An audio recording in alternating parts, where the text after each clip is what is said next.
Guys हामी चाहिँ यहाँ डाँडादेखि ओह्रालो झरेको बाली खोलाको बाटो बन्द भएर अन्त यो बाटो ओह्रालो चाहिँ हाम्रो घर जाने बाटो हो र रोडको कन्डिसन चाहिँ एकदमै खराबदेखि पनि अल्टा खराब छ। तपाईले देख्न सक्नुहुन्छ यो चाहिँ रोड पनि भन्दैन हरियो घाँसको माथि चाहिँ एकदमै ड्राइभिङ हुँदैछ।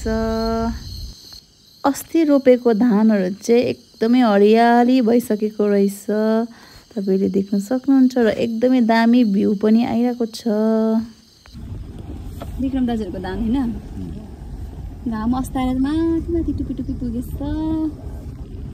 हामीले चाहिँ सामानहरु चाहिँ युटिलिटीमा पठाएको थियो अघि आइपुगेको। हामी चाहिँ भर्खर हामी चाहिँ गाडीमा सानो गाडीमा जाँदैछौँ र घर पुगिसकेको छौँ। अब अनलोडिङ गर्नुपर्छ। गाइस चाहिँ हाम्रो घरको भ्यू हेर्न सक्नुहुन्छ। यो चाहिँ हाम्रो खलेगरा ठुलो।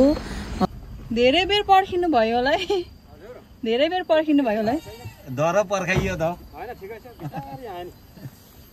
घर आइपुग्यो हामी चाहिँ फाइनली।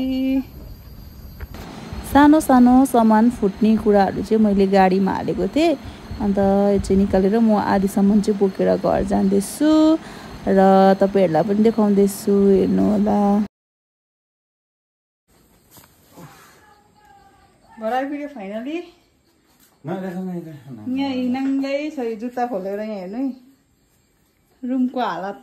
हाम्रो धमाधमी अनलोडिङ हो। अघि चाहिँ लोडिङ अब चाहिँ अनलोडिङ हुँदैछ। गाह्रो छ जिन्दगी। रुम सर्नु र जानु भनेको चाहिँ मेरो साथीहरू दुईजना है। यहाँ अब गाह्रो छ जिन्दगी। घरदेखि धानबारीहरू यस्तो छ यहाँ चाहिँ। अन्त त बित्थामा टेबल पनि बोकाएको उसलाई बोकाएको भए हुन्थ्यो नि।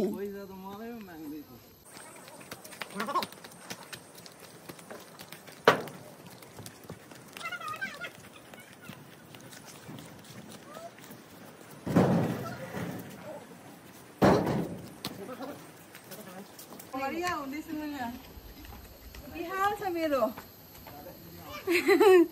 जाउँ न अगाडि। अब उयो आकृति हेर नसकेको।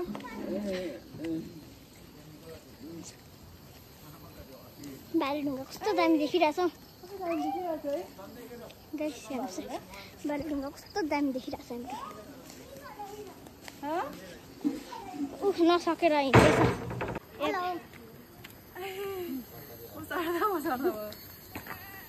लड्छ आकृति बाटो नदेखेर। गाइस फाइनली हामीले चाहिँ सामान ओसारेर पनि सकिसकेको छौँ र तपाईहरुले देख्न सक्नुहुन्छ बालीढुङ्गाको भ्यू कस्तो दामी आइरहेको छ। र थ्याङ्क यू सो मच सबैजनालाई। अन्त लाइक कमेन्ट सेयर र फलो पनि गरिदिनु होला है त।